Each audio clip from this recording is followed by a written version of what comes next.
બાપુ એક સુંદર મજાનો ધાર્મિક અને ભક્તિમય પ્રસંગ છે અને આ પ્રસંગમાં આજે આપણે વાત કરવી છે સંત સમાગમ ભાગ 17 માં ભગત ગોરા કુંભાર વિશે।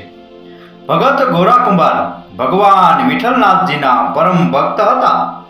ગૃહસ્થ સંત ગોરા કુંભાર મહારાષ્ટ્રના વારકરી સંપ્રદાય સાથે જોડાયેલા વિરક્ત સંત હતા।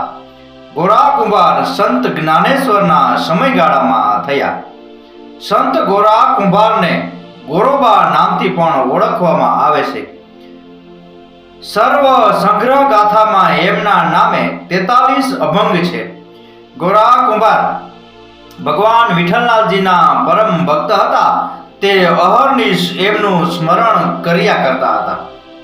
એમને સંતી નામની એક પત્ની હતી અને 2 વર્ષનું બાળક હતું। તેમણે બાળકનું નામ પણ વિઠ્ઠલ જ રાખ્યું હતું કે જેથી તે બાળકને બોલાવે તોય ભગવાન વિઠ્ઠલનું સ્મરણ થઈ જાય।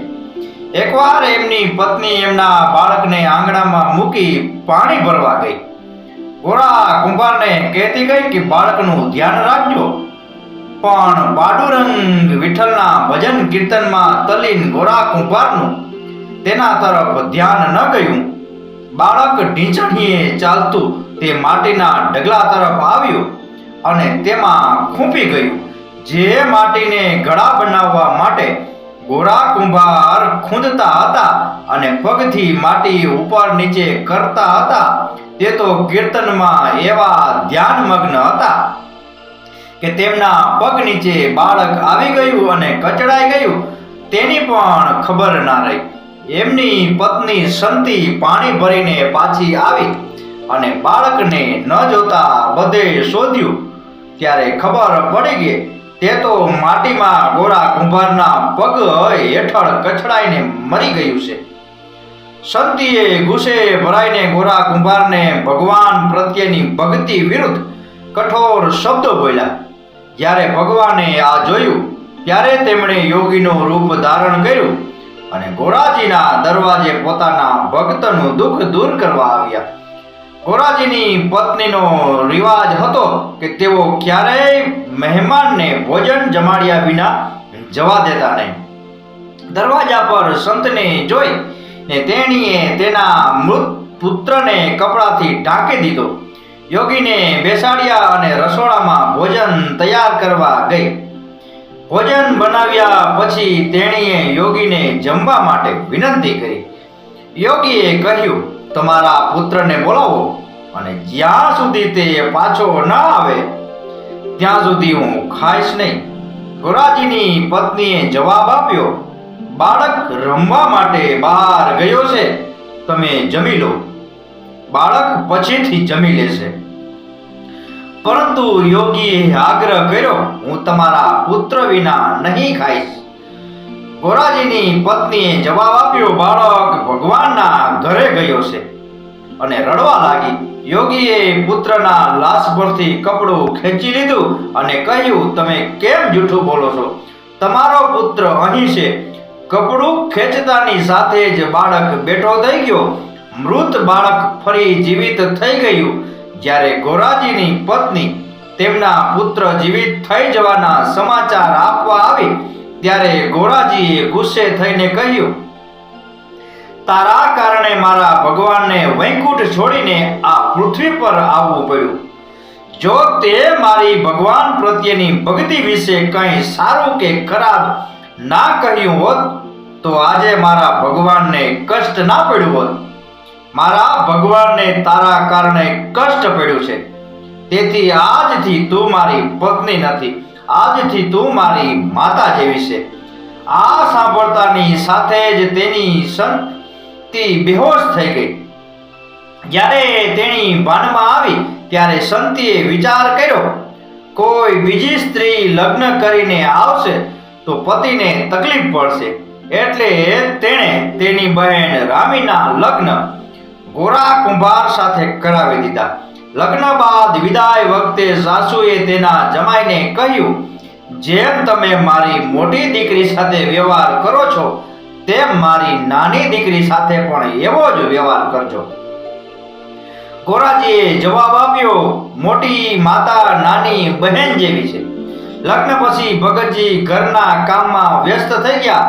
થોડા દિવસો સુધી જ્યારે રામીને પતિ સુખ ન મળ્યું ત્યારે તેણીએ લોકોને ફરિયાદ કરવાનું શરૂ કર્યું કે તેની મોટી બહેનને કારણે તેનું જીવન બરબાદ થઈ ગયું છે. ધીમે ધીમે જ્યારે મોટી બહેન સંતીને આ વાતની ખબર પડી કે ગોરાજી તેની નાની બહેન રામી સાથે પત્ની જેવો વ્યવહાર નથી કરી રહ્યા, ત્યારે તેણી ખૂબ દુઃખી થઈ અને તેમને પ્રેમમાં પાડવાની યોજના બનાવી. જ્યારે ગોરાજી સૂતા હતા ત્યારે તેણી તેની બહેન રામીને લઈ ગઈ અને તેને ભગતજીની બાજુમાં સુવડાવી. તે રાત્રે જ્યારે ગોરાજીનો હાથ એક રામીને સ્પર્શ્યો ત્યારે ગોરાજી જાગી ગયા અને પોતે જેને બહેન માનતા એને સ્પર્શ કરવા બદલ પોતાને ધિક્કારવા લાગ્યા અને ગોરાજીએ પોતાના બંને હાથ કાપી નાખ્યા. તેની પત્ની ભયભીત થઈ ગઈ અને રડી પડી. ગોરાજીના હાથ ગુમાવવાથી પરિવારની આર્થિક સ્થિતિ કથળી ગઈ, કારણ કે તેઓ વાસણો બનાવી શકતા નહોતા. જ્યારે ભગવાને જોયું કે તેમના ભક્તની આર્થિક સ્થિતિ નબળી પડી ગઈ છે ત્યારે તેમની મુશ્કેલીઓ દૂર કરવા માટે ભગવાન વિઠ્ઠલનાથે કમલનાથ નામના કુંભારનો વેશ ધારણ કર્યો. ગરુડને ગધેડા અને લક્ષ્મીને કુંભારની પત્ની બનાવી અને ગોરાજીના ઘરે આવ્યા અને કહ્યું, ભગતજી, મારા દેશમાં દુકાળ પડ્યો છે, તેથી અમે અહીં આવ્યા છીએ. કૃપા કરીને અમને રોજગાર આપો. ગોરાજીએ કહ્યું, હું ગરીબ છું, હું તમને શું આપી શકું? તમે બીજા કોઈ પાસે જઈને કામ કરી શકો છો. પછી ભગવાને કહ્યું, મને પૈસા નથી જોઈતા, ફક્ત મને દિવસમાં 2 વાર ભોજન આપજો. ગોરાજીએ સંમતિ આપી. ભગવાને સુંદર વાસણો બનાવવાનું શરૂ કર્યું, જેના કારણે ગોરાજીની આવક પણ વધી. થોડા સમય બાદ અષાઢી એકાદશી આવી ત્યારે સંત જ્ઞાનેશ્વરજી અને સંત નામદેવજી સંત મંડળી પંઢરપુર જવા નીકળી. રસ્તામાં ગોરા કુંભારનું ગામ આવતા સંત જ્ઞાનેશ્વરે ગોરા કુંભાર અને તેમની પત્નીઓને સાથે લઈ આગળ યાત્રા કરવા માંડી. ગરુડ પાર નામની જગ્યાએ નામદેવજીનું કીર્તન હતું. જ્ઞાનેશ્વર સાથે આખી સંત મંડળી કીર્તન સાંભળવા બેઠી. કીર્તન સમયે લોકો તેમના હાથ ઊંચા કરી તાળીઓ વગાડવા લાગ્યા અને વિઠ્ઠલના નામનો જય જયકાર કરવા લાગ્યા. અને એ વખતે ગોરા કુંભારે પણ તેમના ઠૂંઠા હાથ ઉપર કરી દીધા. તે સમયે બધાના દેખાતા ચમત્કાર થયો. તેમને ઠૂંઠા હાથને હાથ આવી ગયા.